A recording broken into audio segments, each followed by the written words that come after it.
So yun mga kababayan, Luzon, Visayas, and Republic of Mindanao Province of China ni Digong. Ngayon po mga kababayan, ito po magandang balita po ngayon na actually ang Office of the President ay nahack nga po daw ng China. Oo. So, bakit nga ba pinag-initan ng China ang Pilipinas na ever since hindi naman po gumawa ng karumal-dumal at kabastusan ang Pilipinas sa China? So saan nga po ba nag-umpisa yan na kung bakit ang China at ang Pilipinas ay nagkaigitan at nagkainitan? Dahil po yan sa gentleman's agreement ni Digongyo. 'Di ba? So ngayon mga kababayan, hindi naman po linid sa ating kaalaman na ang China, siguro ang akala nila ang presidente pa rin ng Pilipinas ay si Digongyo pa rin. Ngayon, actually pumirma yata sila ng kasunduan at sinabi din mismo ni Digongyo yan na ang China daw at ang Pilipinas nung siya ang presidente nag-uusap daw na meron daw silang pinagkasunduan doon na mag-iikot daw sa mga isla na hindi masyadong nagagamit at hindi masyadong tinitirhan ng tao at maghanap daw ng minerales. So ngayon, kung meron daw kikitain ang China at nakita nilang mineral, 50-50 daw. Kung halimbawa daw, kikita ng 10 barrel, 5 sa China, 5 sa Philippines. Kaso nga lang, nung pumunta na ang mga Coast Guard at Philippine Navy sa lugar na pagmamay-ari ng Pilipinas, bawal nang pumunta at binubomba ng tubig ng China.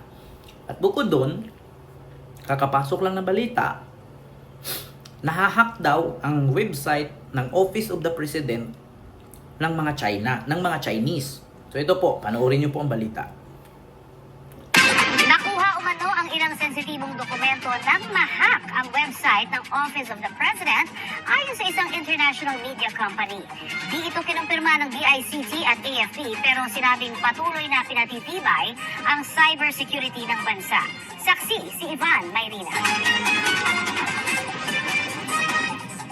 Biktima umano ng hacker sa website ng Office of the President mula 2023 hanggang sa kalagitnaan ng 2024. Ayon sa ulat ng international media company na Bloomberg, dito umano nakuha ang ilang mahalagang military documents kabilang tungkol sa sigalo sa South China Sea kung saan nakapaloob ang West Philippine Sea. Pero sabi ng Department of Information and Communication Technology o DICT, ang alam nilang huling hacking kung saan may nakuha impormasyon ay nangyari sa pagitan ng 2018 hanggang 2022.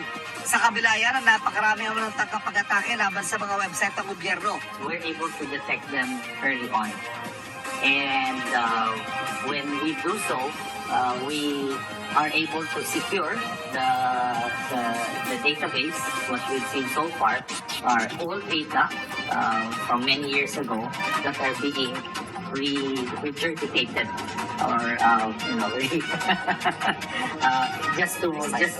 recycle just to make an impression that they were successful in doing so. Hindi rin kinumpirma ng AFP na paulat na hacking. Pero patuloy naman ang pinagtitibay ang cybersecurity ng bansa alinsunod sa utos ng Pangulo bilang Commander-in-Chief. Tumutulong din ang mga kalyadong bansa ng Pilipinas at kasama na raw ang cyber defense sa mga ikinakasang pagsasanay. We have been trying to tweak our organization to the contemporary new challenges. We are able to detect and we are able to deter these attacks. Katulad nila ng hinaharap ng lahat ng bansa, daan-daang libong cyber attacks sa mga website ng gobyerno ang sinasalat at binabantayan ng DICT kada araw.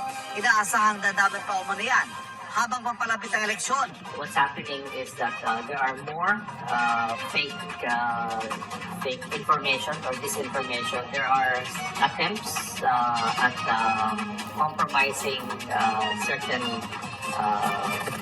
infrastructure like websites that are they're trying to deface some websites or try to introduce malicious software.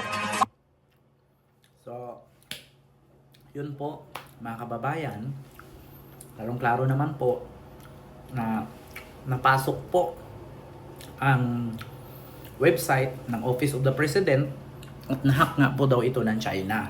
So,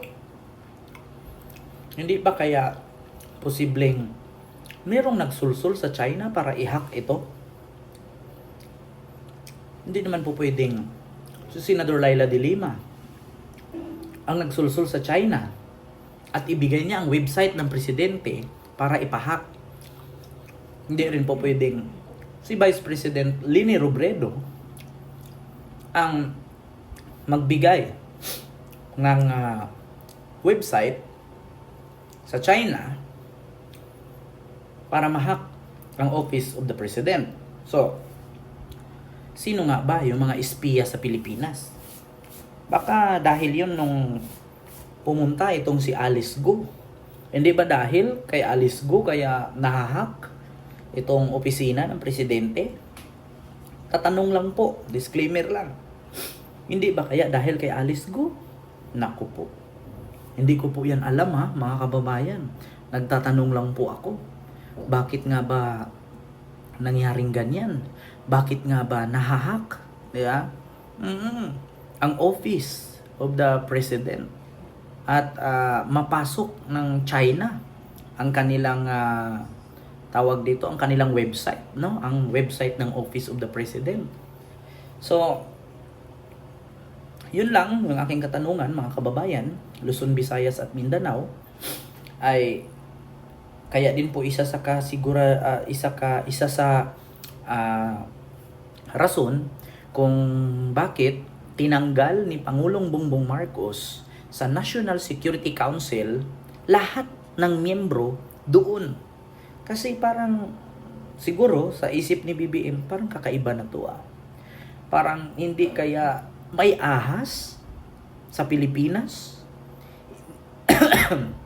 Hindi kaya may nagsulsul sa China? Hindi kaya may tawag dito? Nagbigay ng website ko para ipahack ito kung paano pasukin, paano kalkalin ng China? Nako. Hindi naman po pwede na si Trillanes ang sabihin natin. Si Trillanes nagbigay ng website ni Pangulong Bongbong Marcos sa China. Oo, para mahack ng mga Chinese. Kasi sabi nga nung nakaraang administrasyon ni Shigong, si Trillanes daw ang nagbenta ng West Philippine Sea sa China. Kasalanan daw yan ni Trillanes. Oo, si Trillanes daw ang naglapit kay Xi Jinping at nagpapirma ng gentleman's agreement. Kaya, si Trillanes ang sisihin ninyo kung bakit naagaw ng China ang West Philippine Sea. At ngayon, panibago nilang aagawin ang Scarborough Shoal. Si Trillanes po ang may kasalanan yan. Sasabihin na naman ng mga DDS yan. Ay, hindi lang si Trillanes. Si dating presidente Noynoy Aquino. Oo. Si Pinoy. Si Pinoy ang may kasalanan yan. Si Pinoy ang may kasdahilanan yan kung bakit nahack ng China ang Office of the President. Si Pinoy ang may gawa niyan. Oo, kasi si Pinoy ang nakipagsundo sa China na kakalkalin ang mga kaislahan na hindi na tinitirhan ng tao at baka may mineralis na kapag nakutkot nila doon may mineral. Pag kumita ng 10 galon, 5 sa China, 5 sa Pilipinas, kasi yan yung tinatawag na gentleman's agreement ni Pinoy at ni Xi Jinping. Kaya nahack ng China ang Office of the President dahil kay Pinoy? Nako. Hindi naman po siguro ganon. Wala namang pangyayaring ganon. Diba?